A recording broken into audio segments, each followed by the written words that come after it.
desde que existen las ciudades, existen las bibliotecas, existen los libros, como tales de diferentes maneras. Desde la época de Sumeria, de Asiria, de Babilonia, existían en tablillas cuneiformes los registros.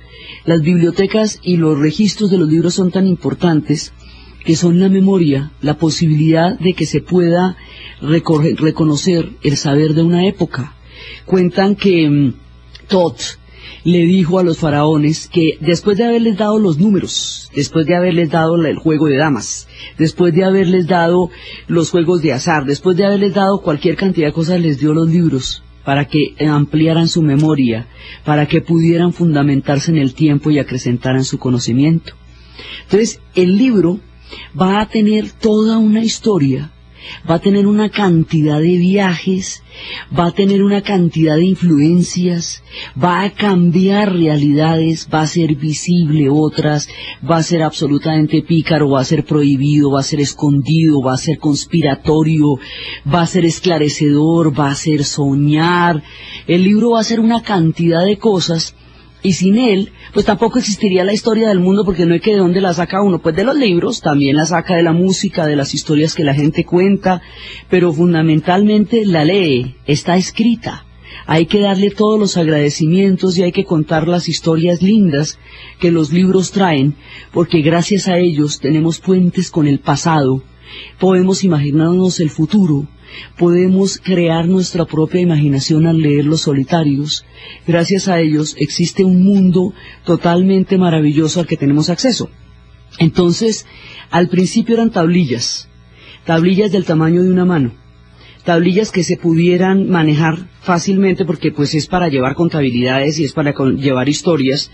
Entonces eran con punzones que se escribían las tablillas cuneiformes en los tiempos de Babilonia, de Asiria, de Caldea, del mundo persa. Ahora, el contenido de estas tablillas se iría a descifrar mucho tiempo después en lo que llaman el siglo XIX. Entonces no se conocería durante mucho tiempo, pero estaban las tablillas y sus significados. Después empezaron a hacerse los papiros.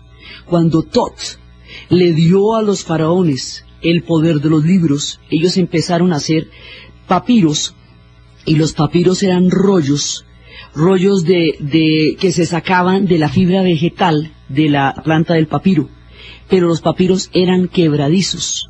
Y cuando se estaban acumulando los grandes papiros, hubo una época en que los Ptolomeos dijeron que ellos no iban a prestarle papiros a nadie.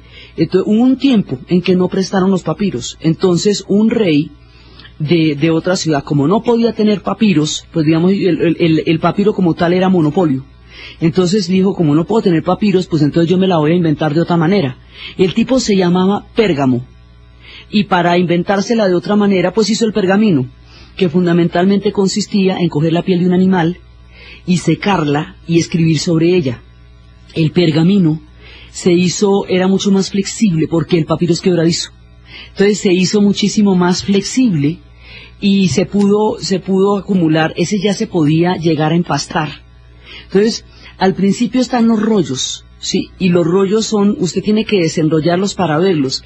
Una de las grandes paradojas del libro es que los rollos van a ser, que en un momento dado eran incómodos y por eso se tuvieron que empastar y volverse códices, que es exactamente lo que se va a hacer con los pergaminos, ponerles carátulas, tapas, para hacer los códices.